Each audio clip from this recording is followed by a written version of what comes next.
ele vai morar na Baixada da Galileia, no lugar onde estão os irreuníveis, os marginais, os irreconciliáveis, os menos religiosos, um lugar considerado pagão, já desde quase 1000 anos antes.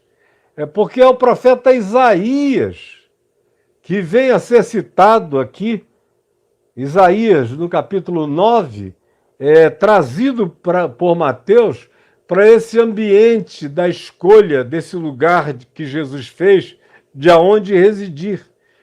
E o texto tirado de Isaías tinha sido escrito 800 anos antes. É a Galiléia dos pagãos, a Galiléia dos gentios, a Galiléia da não uniformização, a Galiléia onde se tinha mais liberdade de crença, de opinião, de postura, onde se tinha mais liberdade, menos perseguição, uma Galiléia muito mais liberal. E Jesus vai para esse chão mais liberal, para esse chão considerado pelos habitantes de Jerusalém como um lugar quase amaldiçoado, de gente ignorante, que não sabe de nada, como o pessoal líder religioso em Jerusalém designavam os galileus, essa plebe que nada sabe da lei. Ou eles tinham os galileus em situação tão mais inferior que, mesmo sendo eles judeus, os que entre eles eram judeus, eram considerados judeus de segunda ou terceira estirpe ou qualidade. Porque moravam longe do centro gravitacional da religião e viviam à margem de todos os cultos e doutrinações e criações e invenções e mishnás e outras leis adicionais que os grupos religiosos judeus desenvolviam, especialmente os fariseus, e o chamado famoso Talmud foi, no entanto, escrito na Galiléia, mas já muito tempo depois de Jesus, quase 100 anos depois de Jesus ter morrido e ressuscitado, aonde Jerusalém já tinha sido destruída e a Galiléia veio a se transformar em um refúgio de judeus, e o rabino Akiva foi morar lá e tornou aquilo num grande centro de elaboração de pensamento farisaico, especialmente. Então, 800 anos antes, Isaías tinha dito que esse que viria, que seria uma luz nas trevas, que seria aquela luz que iluminaria a escuridão mental, espiritual de uma população até então completamente desprezada. Esse povo, que diz o verso de 16, que jazia nas trevas, viu grande luz. E aos que viviam na região e sombra da morte, e aí eu abro um parênteses aqui para dizer o seguinte, que isso tinha muito a ver com a ilustração topográfica do lugar.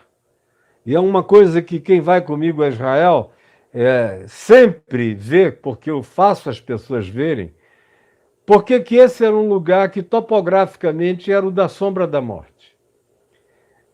As primeiras vezes em que eu registrei isso em vídeo, foi, acho que 82 por aí, que eu acordava de madrugada para ver o sol nascer na Galiléia. E às vezes eu acordava e ficava embaixo, em Tiberíades, vendo. E o sol demorava a subir, porque a cidade toda e toda aquela região é cercada de montanhas altas. Então o sol já tinha nascido no deserto da Jordânia, mas ele demorava a subir, ficava ainda escuro muito mais tempo do que nos outros lugares, porque a projeção das sombras das montanhas da Jordânia não deixavam que a luz imediata chegasse logo, bem cedinho, na Galiléia. Ao mesmo tempo, à tarde. À tarde, se você fica embaixo, numa cidade como Tiberíades, E você vê que escurece mais cedo, porque o sol ainda está a pino no mar Mediterrâneo, lá no extremo de Israel, na fronteira marítima mediterrânea, está a pino. Mas as montanhas já faziam com que uma sombra se projetasse.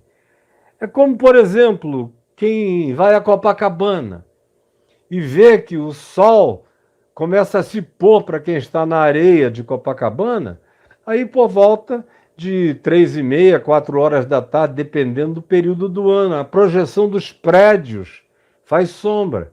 Para quem mora, por exemplo, em Balneário Camboriú, com aqueles edifícios de 90, 100 andares enormes em volta da praia, o sol se põe cedo, é uma praia que você praticamente só consegue usá-la razoavelmente até 1 hora, 2 horas da tarde. Depois disso, quando o sol inclina um pouquinho, já fica tudo sombreado. A Galileia era um lugar assim. Por isso, Isaías descreve essa topografia e dá a esse olhar imagético da topografia uma conotação espiritual, dizendo que o povo que jazia nas trevas, porque aquele povo não só morava na sombra dessa topografia, mas eles viviam sem luz, sem conhecimento, sem instrução. É o lugar dos possessos, dos doentes, em abundância, dos lunáticos, dos endemoninhados, dos iletrados, dos analfabetos, dos confusos, dos que tinham informações variadas. E para tornar tudo ainda mais confuso, a chamada Via Maris passava ali dentro da Galileia, por Cafarnaum, ou seja, todas as caravanas que vinham desde a África, atravessavam o Egito, entravam por onde hoje é Petra, na Jordânia, e que naqueles dias era a comunidade dos Nebateus, passavam por ali fazendo negócios e cruzavam o norte do Mar da Galileia, serpenteavam para dentro de Cafarnaum, para depois continuarem na direção do Líbano e da Síria, até atravessarem na direção do que hoje a gente chama de Turquia, naquele tempo era Ásia Menor. Então, a pluralidade de mundos, de falas, de línguas, de culturas, de expressões humanas variadas, habitava aquele lugar. Vejam como Jesus escolhe ir morar no mundo, escolhe morar no lugar de todos e não de alguns.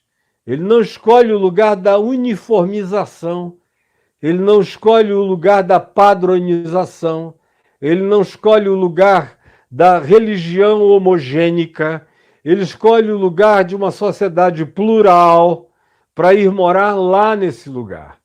E ele também caminha na direção do norte de Israel, da Galileia. Depois, quando a gente chegar no capítulo 16, vocês vão ver que é no lugar mais pagão de todo o território de Israel que Jesus usa a palavra igreja a primeira vez no capítulo 16, dizendo: edificarei a minha igreja. E lá, quando chegarmos, a gente vai aprender o significado do que é a igreja, que é uma coisa totalmente diferente do que você imagina. Então, ele vai para essa terra da sombra, para esse povo que jazia em trevas e que viu grande luz.